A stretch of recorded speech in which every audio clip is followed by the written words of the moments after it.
ಬಂಧು ಬಾಂಧವರನ್ನು ಕಳೆದುಕೊಂಡ ಸಂಕಟವನ್ನು ವ್ಯಕ್ತಪಡಿಸಲು ಬಂದಿದ್ದರು. ವಿಚಿತ್ರವಾಗಿದೆಯೇ? ಅವರು ಇದೇ ಮೊದಲ ಬಾರಿ ಯುದ್ಧವನ್ನು ನೋಡುತ್ತಿದ್ದಾರೇನು? ಹಿಂದೆ ಎಷ್ಟು ಯುದ್ಧಗಳನ್ನು ಕಂಡಿಲ್ಲ. ಆಗ ವ್ಯಕ್ತಪಡಿಸಿದ ದುಃಖವನ್ನು ಈಗೇಕೆ ವ್ಯಕ್ತಪಡಿಸುತ್ತಿದ್ದಾರೆ? ಅದು ಅರಮನೆಗೆ ಬಂದು ನಿನ್ನೆದುರೇ ವ್ಯಕ್ತಪಡಿಸುವ ಅಗತ್ಯವಾದರೂ ಏನಿತ್ತು? ಪ್ರಭು, ಅಂದಿನ ಯುದ್ಧಗಳಿಗೂ ಇಂದಿನ ಈ ಯುದ್ಧಕ್ಕೂ ಬಹಳ ವ್ಯತ್ಯಾಸವಿದೆ. ಅಂದು ನೀವು ಎಂಥ ಯುದ್ಧವಾದರೂ ಗೆದ್ದು ಬರುವಿರಿ ಎಂಬ ನಂಬಿಕೆ ಇತ್ತು, ಭರವಸೆ ಇತ್ತು. ಆದರೆ ಈಗ ನಾನು ಸೋಲುತ್ತಿದ್ದೇನೆ. ರಾಕ್ಷಸ ವೀರರೆಲ್ಲ ಸಾಲು ಸಾಲಾಗಿ ಸಾಯುತ್ತಿದ್ದಾರೆ. ದೇವಾನು ದೇವತೆಗಳನ್ನೇ ಗೆದ್ದ ನಿಮಗೆ ಈ ನರವಾನರನ್ನು ಗೆಲ್ಲಲಾಗುತ್ತಿಲ್ಲ ಎಂದು ಹಂಗಿಸುತ್ತಿರುವೆಯಾ? ತಪ್ಪು ತಿಳಿಯಬೇಡಿ ಪ್ರಭು, ನಾನು ನಿಮ್ಮನ್ನು ಹಂಗಿಸುತ್ತಿಲ್ಲ. ಆ ರಾಕ್ಷಸ ಸ್ತ್ರೀಯರ ಭಾವನೆ ಏನೆಂದು ಮಾತ್ರ ನಿಮ್ಮ ಗಮನಕ್ಕೆ ತರುತ್ತಿದ್ದೇನೆ. ಅದಕ್ಕೆ ನಾನೇನು ಮಾಡಬೇಕು? ನಾನೇ ಹೋಗಿ ನನ್ನ ಕೈಯಾರ ಅವರ ಕಣ್ಣೀರನ್ನು ಒರೆಸಬೇಕೆ? ಪ್ರಭು, ಅವರೆಲ್ಲರ ಭಾವನೆಯೂ ಒಂದೇ ಆಗಿದೆ. ಅವರು ಅದನ್ನು ನನ್ನ ಬಳಿ ಹೇಳಿದರು. ಏನವರ ಭಾವನೆ? ಅದೇನೆಂದು ಹೇಳು. ಇನ್ನೂ ಹಲವರು ಸಾವು ನೋವುಗಳ ಸಂಕಟ ಅನುಭವಿಸುವುದು ತಪ್ಪಬೇಕಾದರೆ ಈ ಯುದ್ಧ ನಿಲ್ಲುವುದೇ ಸೂಕ್ತವೆಂದು ಅವರ ಭಾವನೆ. ಏನಂದೆ? ನಾನು ಯುದ್ಧವನ್ನು ನಿಲ್ಲಿಸಬೇಕೆ? ಹಾಗೆಂದು ಅವರ ಅಭಿಪ್ರಾಯ ಪ್ರಭು. ನಿಲ್ಲುತ್ತದೆ. ಯುದ್ಧ ನಿಲ್ಲುತ್ತದೆ. ನನ್ನ ಕಡು ವೈರಿಗಳಾದ ಆ ರಾಮ ಲಕ್ಷ್ಮಣರು ಹತರಾದ ಮೇಲೆ ಖಂಡಿತ ಯುದ್ಧ ನಿಲ್ಲುತ್ತದೆ. ಅಂದರೆ ಅಲ್ಲಿಯವರೆಗೂ ನಮ್ಮ ರಾಕ್ಷಸ ಸೈನ್ಯ ನಾಶವಾಗುತ್ತಿರಲೇಬೇಕೆ? ನಮ್ಮ ರಾಕ್ಷಸ ಸ್ತ್ರೀಯರು ತಮ್ಮ ಪತಿ, ಪುತ್ರರು, ತಂದೆ, ಸೋದರರನ್ನು ಕಳೆದುಕೊಳ್ಳುತ್ತಲೇ ಇರಬೇಕೆ? ಮಂಡೋದರಿ, ಅಸಂಬದ್ಧವಾಗಿ ಮಾತನಾಡಬೇಡ. ನಮ್ಮ ಸೈನಿಕರು ಮಾತ್ರ ಹತರಾಗುತ್ತಿಲ್ಲ, ಆ ಶತ್ರುವಿನ ಸೈನಿಕರು ಹತರಾಗಿದ್ದಾರೆ, ಹತರಾಗುತ್ತಿದ್ದಾರೆ. ಈ ಹೆಂಗಸರು ನಿನ್ನ ಬಳಿ ಬಂದು ಕೇಳಿದಂತೆ ವಾನರರ ಹೆಂಗಸರು ರಾಮ ಲಕ್ಷ್ಮಣರ ಬಳಿ, ಸುಗ್ರೀವನ ಬಳಿ ಹೋಗಿ ಕೇಳಿದ್ದಾರೆಯೇ? ಪ್ರಭು, ಏ ವೀರ ರಾವಣನ ಸೈನಿಕರು ಸಾವಿಗೆ ಹೆದರುವುದಾದರೆ ನಾನು ಲೆಕ್ಕಾಧಿಪತಿಯಾಗಿದ್ದೇಕೆ? ಸಿಂಹಾಸನವನ್ನೇರಿದ್ದೇಕೆ?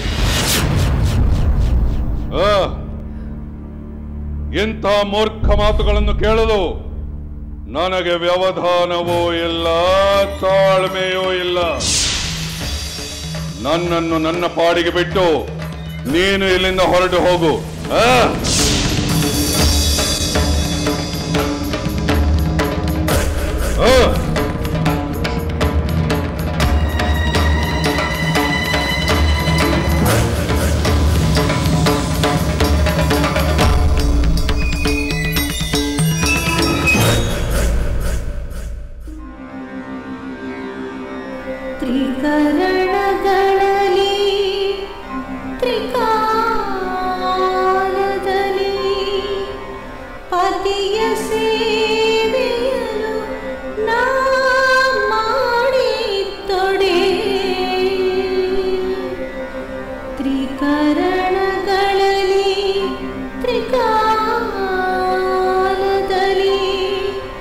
ಪತಿ ಸೇವೆಯನು ನಾ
ತ್ರಿಜಟೆ, ಯಾವಾಗ ಬಂದೆ? ಈಗ ತಾನೇ ಬಂದೆ ಸೀತೆ. ಆದರೆ ನೀನು ಕಣ್ಣು ಮುಚ್ಚಿ ಕುಳಿತಿರುವುದನ್ನು ಕಂಡು ಮಾತಾಡುವುದೋ ಬೇಡವೋ ಎಂದು ಯೋಚಿಸುತ್ತಿದ್ದೆ. ಯಾವ ಗಾಢವಾದ ಚಿಂತೆಯಲ್ಲಿ ಮುಳುಗಿದ್ದೆ ಸೀತೆ? ನನ್ನ ಸ್ವಾಮಿಯ ಕ್ಷೇಮವನ್ನು ಬಿಟ್ಟರೆ ಬೇರೆ ಯಾವ ಚಿಂತೆ ಇರಲು ಸಾಧ್ಯ ತ್ರಿಜಟೆ? ನನ್ನ ಸ್ವಾಮಿಯ ಗೆಲುವಿಗಾಗಿ ಪ್ರಾರ್ಥಿಸುತ್ತಿದ್ದೆ. ನಿನ್ನ ಪ್ರಾರ್ಥನೆ ಫಲ ನೀಡುತ್ತದೆ. ಅದು ಹೇಗೆ ತ್ರಿಜಟೆ? ರಾಮನ ಸೇನೆ ರಾಕ್ಷಸ ವೀರರನ್ನು ಸಂಹರಿಸಿ ಗೆಲುವು ಸಾಧಿಸುತ್ತಿದೆ. ಸಂಹಾರಗೊಂಡ ಆ ವೀರರು ಯಾರು? ಆ ರಾವಣನ ಪುತ್ರ ಇಂದ್ರಜಿತುವೆ? ಇಲ್ಲ ಸೀತೆ, ಇಂದ್ರಜಿತ್ತು ರಣರಂಗಕ್ಕೆ ಹೋಗಲಿಲ್ಲ. ಈಗ ಸತ್ತವರು ಕುಂಭಕರ್ಣನ ಮಕ್ಕಳಾದ ಕುಂಭ ಮತ್ತು ನಿಕುಂಭ. ಪಾಪ, ಎಷ್ಟೊಂದು ನಿರಪರಾಧಿಗಳ ಸಾವು. ಆ ದುರುಳ ರಾವಣನ ದುಷ್ಟತನಕ್ಕೆ ಅವನ ಬಂಧು ಬಾಂಧವರೆಲ್ಲ ಬಲಿಯಾಗುತ್ತಿದ್ದಾರೆ. ಆದರೆ ಅವನು ಮಾತ್ರ ಹೇಡಿಯಂತೆ ಅರಮನೆಯಲ್ಲಿ ಅಡಗಿ ಕುಳಿತಿದ್ದಾನೆ. ಇನ್ನೆಷ್ಟು ದಿನ ಅಡಗಿ ಕುಳಿತಿರುತ್ತಾನೆ ಸೀತೆ? ಇಂದಲ್ಲ ನಾಳೆ ಅವನು ರಣರಂಗಕ್ಕೆ ಬರಲೇಬೇಕು. ತನ್ನ ಪಾಪದ ಫಲವನ್ನು ಸ್ವೀಕರಿಸಲೇಬೇಕು. ಇನ್ನು ಯಾರು ಯಾರನ್ನು ಬಲಿ ಕೊಡುತ್ತಾನೋ ಏನೋ. ಅಳಿದುಳಿದವರೆಲ್ಲ ತಮ್ಮ ಅದೃಷ್ಟ ಪರೀಕ್ಷೆ ಮಾಡಿಕೊಳ್ಳಿ. ನಾನು ನಿನಗೆ ತಿಳಿಸುತ್ತೇನೆ. ನಾನಿನ್ನು ಬರುತ್ತೇನೆ ಸೀತೆ.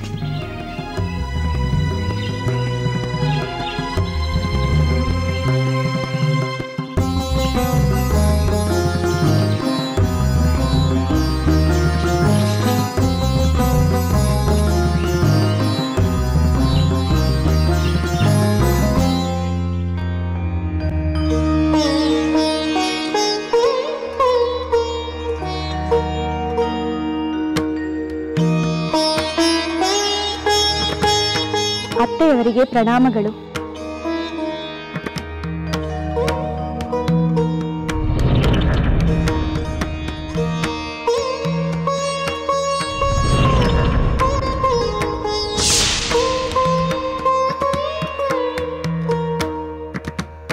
ಅತ್ತೆಯವರೇ, ತಾವು ಅಳುತ್ತಿರುವಿರಾ? ಅಳುವುದಲ್ಲದೆ ನನ್ನ ಪಾಲಿಗೆ ಬೇರೇನು ಉಳಿದಿಲ್ಲ ಸುಲೋಚನ. ಏನಾಯ್ತು ಅತ್ತೆಯವರೇ? ನಿಮ್ಮ ಹೃದಯ ಕಲಕುವಂತ ಘಟನೆ ಏನಾದರೂ ನಡೆಯುತ್ತೆ? ಅಂಥ ಘಟನೆಗಳು ಈಗಾಗಲೇ ಬೇಕಾದಷ್ಟು ನಡೆದಿವೆ. ಹೃದಯ ಬಿರಿಯುವ ಘಟನೆಗಳಿಗೆ ನಿರೀಕ್ಷಿಸುವಂತಾಗಿದೆ. ನೀನೇ ನೋಡಿದೆಯಲ್ಲ ರಾಕ್ಷಸ ಸ್ತ್ರೀಯರ ಸಂಕಟವನ್ನು. ಅವರ ದುಃಖ ಅವರವರದು, ಆದರೆ ನನ್ನದು ಎಲ್ಲರ ದುಃಖ. ಅದನ್ನು ತಾಳಿಕೊಳ್ಳುವ ಶಕ್ತಿ ನನಗಿಲ್ಲ.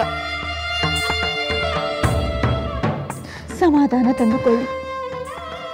ನಮಗೆ ಲಂಕೆಯ ಎಲ್ಲರಿಗೂ ಶುಭವನ್ನು ಕರುಣಿಸು ಎಂದು ನಾವು ನಿತ್ಯವೂ ಆ ದೇವಾದಿ ದೇವನಾದ ಕೈಲಾಸಪತಿಯನ್ನು ಪ್ರಾರ್ಥಿಸುತ್ತಲೇ ಇದ್ದೇವೆ. ಹೌದು ಸುಲೋಚನ, ಪ್ರಾರ್ಥಿಸುತ್ತಿದ್ದೇವೆ. ಆದರೆ ಪಾಪ ಕಾರ್ಯವನ್ನು ಮಾಡಿ ಪುಣ್ಯದ ಫಲವನ್ನು ಕೊಡು ಎಂದರೆ ಆ ಪರಮೇಶ್ವರನಾದರೂ ಏನು ಮಾಡುತ್ತಾನೆ? ಯಾವ ಪಾಪ ಕಾರ್ಯ ಅತ್ತೆಯವರೇ? ಇದೇನು ಸುಲೋಚನ, ಏನು ಅರಿಯದವಳಂತೆ ಕೇಳುತ್ತಿರುವೆ? ಈ ಯುದ್ಧದ ಮೂಲ ಪಾಪ ಕಾರ್ಯವೇ ಅಲ್ಲವೇ? ಮಹಾಪತಿವ್ರತೆಯ ಅಪಹರಣಕ್ಕಿಂತ ಮಹಾಪಾಪ ಕಾರ್ಯ ಇನ್ನೇನಿದೆ? ಆ ಪತಿವ್ರತೆಯ ನಿಟ್ಟುಸಿರು ಕಣ್ಣೀರು ನಮಗೆ ಶಾಪವಲ್ಲವೇ? ಆ ಪಾಪ ಶಾಪಗಳಿಂದ ಮುಕ್ತಿ ದೊರೆಯಬೇಕಾದರೆ ಇರುವುದೊಂದೇ ಮಾರ್ಗ. ಆ ಪತಿವ್ರತೆ ತನ್ನ ಗಂಡನನ್ನು ಸೇರಬೇಕು. ಅದಾಗಬೇಕಾದರೆ ಯುದ್ಧ ಕೊನೆಯಾಗಬೇಕು.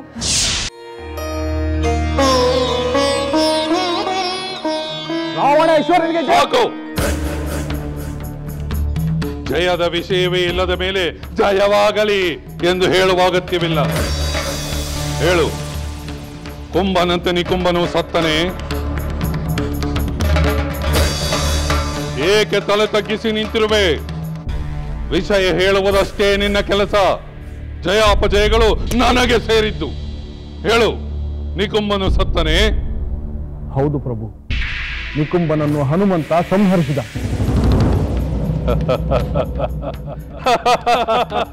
ಭಲೆ ಭಲೆ, ನಿಕುಂಬನನ್ನು ಹನುಮಂತ ಸಂಹರಿಸಿದ.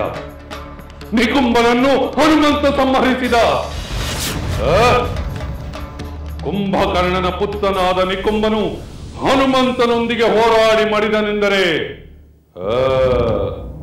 ಮೆಚ್ಚಲೇಬೇಕು, ಮೆಚ್ಚಲೇಬೇಕು. ಹನುಮಂತ ಸಾಮಾನ್ಯನಲ್ಲ. ಅವನೊಡನೆ ಹೋರಾಡಿದ ನಿಕುಂಬ ಅವನು ಸಾಮಾನ್ಯನಲ್ಲ. ನಿಕುಂಬ, ನಿನ್ನ ಸಾಹಸಕ್ಕೆ ನಾನು ಸಂತೋಷ ಪಡುತ್ತೇನೆ, ಸಂತೋಷ ಪಡುತ್ತೇನೆ. ಧೂತ, ಇಂತಹ ಸಂತೋಷದ ವಾರ್ತೆಯನ್ನು ತಂದ ನಿನ್ನನ್ನು ಅಭಿನಂದಿಸುತ್ತೇನೆ. ಇಂತಹುದೇ ಸಂತೋಷದ ವಾರ್ತೆಗಳನ್ನು ತೆಗೆದುಕೊಂಡು ಬಾ.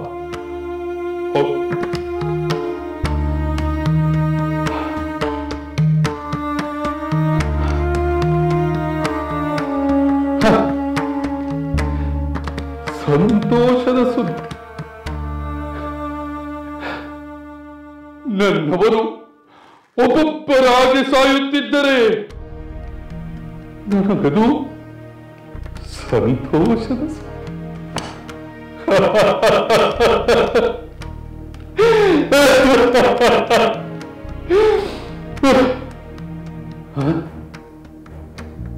ಯಾರದು ಯಾರದು?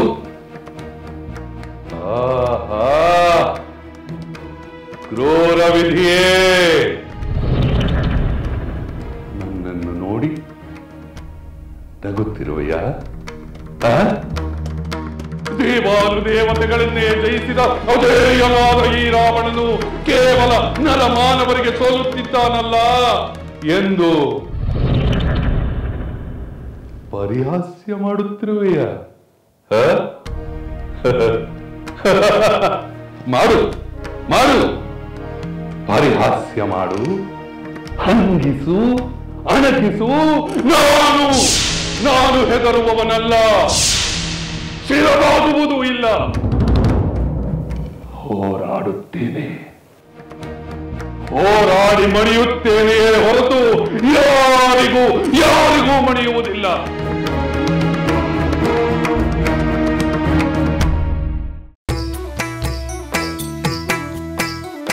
ಲಂಕೆಯಲ್ಲಿನ ದುರುಳ ದರ್ಪವು ಸೀತೆ ಸಹನೆಗೆ ಸೋತಿತು.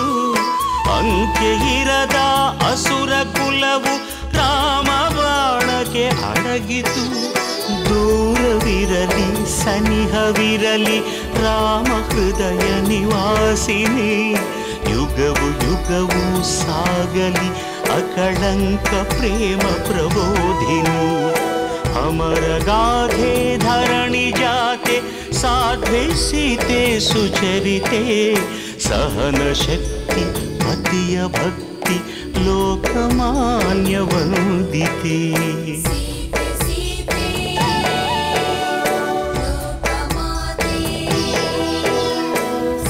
ರಾಮ ಹೃದಯ ನಿವಾಸಿನಿ ಅಕಳಂಕ ಪ್ರೇಮ ಪ್ರಬೋಧಿನಿ. ಸೀತೆ ಮಾತೆ